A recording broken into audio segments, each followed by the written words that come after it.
Choosing the right editing software when starting out video editing can be a very daunting task, not only because you're presented with dozens of different options, but also the software which you'll be choosing is the one that you'll be using for a long time, since switching over from one program to another can take months off your progress in video editing, as well as it can also take months off your potential income with video editing. So choosing the wrong software early on can be quite expensive in opportunity cost.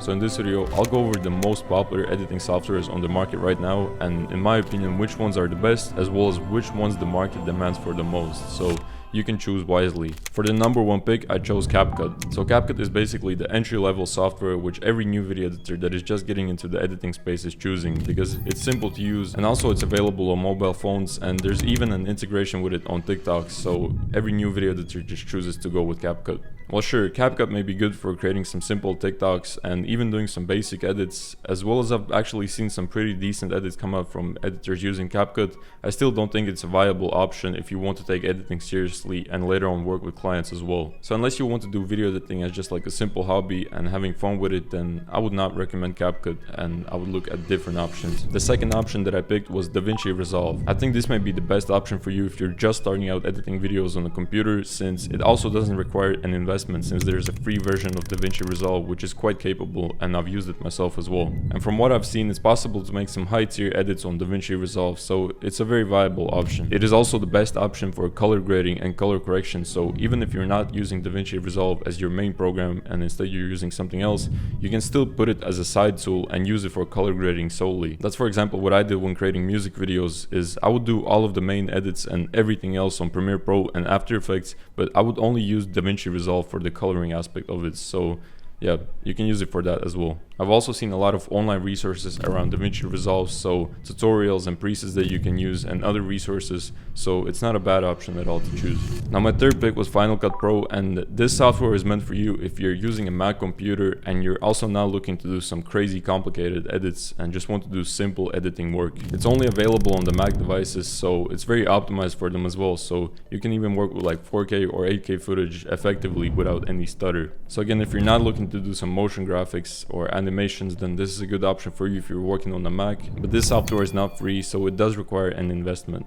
For the fourth pick, I chose Avid Media Composer. While I don't have any experience with this program myself, I do know that it's the industry standard for like Hollywood and television, so unless you're thinking of going down that path, I would probably not choose to learn this software. So since I don't have personal experience with it, I can't comment on it much myself, but it's good for you to just know that there's an option like this on the market. I also believe it's quite expensive, so it's really meant for those looking to work on high budget movies and so on. And as for the last and number 5 pick, I chose my favorite one, which is the Premiere Pro and overall the whole Adobe ecosystem. In my own opinion, as well as the majority of the video editing market, this is the clear winner, and it's a winner for multiple reasons. First up, it's the most popular and most widely used, so there's infinite amounts of resources around it on the internet. So any work that you're looking to create or any question that pops up around these programs, if you Google it, you will find the answer for it. There's infinite amounts of tutorials for it on YouTube. There's courses, different lessons, different presets that you can find online, as well as other plugins that you can use in the programs themselves, so it's like a video editing powerhouse. Another reason is that most editors also use it, so you can use their resources as well. You can learn from them. If you're working in a content agency, for example, or a team of video editors, then between each other you can share your project files, and the work as a team is just going to be so much more effective. The third reason is the Adobe ecosystem overall, so it's not just Premiere Pro. You can also on the side use Photoshop, you can use After Effects, you can use Illustrator,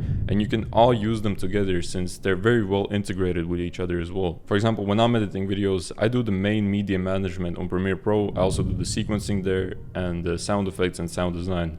And on After Effects, I do the motion graphics, I do all of the animations, different text pop-ups, so on. On Illustrator, I use the vector graphics so I can turn them into animations, and I use Photoshop for like photo editing and so on. And it's super simple to use them all simultaneously with things like dynamic link between Premiere Pro and After Effects and so on. And another reason is that it's quite affordable. So right now I believe I'm paying like $30 per month, so $1 per day for the whole Adobe ecosystem Creative Cloud. I also believe there was a thing that if you're a student, you can even get it for like half the price, so like $15 or $20 for the whole month subscription. And this just makes so much sense because even if you land one small paying client per month, that covers your Adobe bill, and with it you can pay for the softwares which you use to deliver your service. The only problem that I would say the Adobe ecosystem encounters is that it's not possible to run it on bad bad computer, so you have to have a stronger device to use it. So if you don't have the means to upgrade your workstation just yet, I think some of the other options on this list would make more sense for you. So in conclusion, no matter what stage you're in, either you're a beginner or an intermediate, I would just probably go with the Adobe ecosystem. Since having to relearn a different editing program since you've already been using one for a year or so, it's just going to be very annoying to deal with. And don't listen to those saying that it's not the hardware, it's about the video editor who uses it.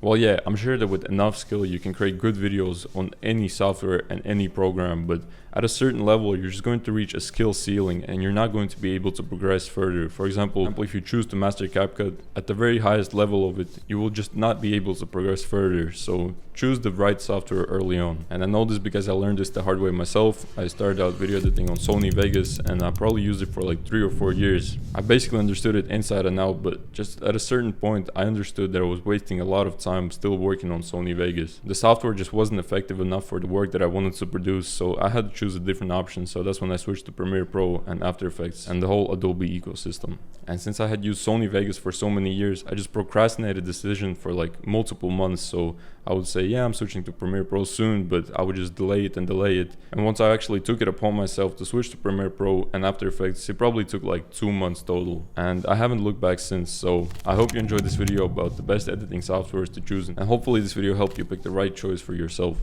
Now, if you're a more experienced video editor already working with your first few clients, I appreciate you first of all for watching this video since you've already probably chosen your software. But if you would like to learn how I could potentially help you with learning the skill sets that are required to land your first high-paying clients, and if you'd like to learn more about the skill of video editing itself, then you can check the first link in the description. In there, I host After Effects Masterclass, and we have a bunch of other great editors teaching the other softwares in there, so you can feel free to check it out. Alright, that is it for this video. I really hope you enjoyed it, and I will see you in the next one.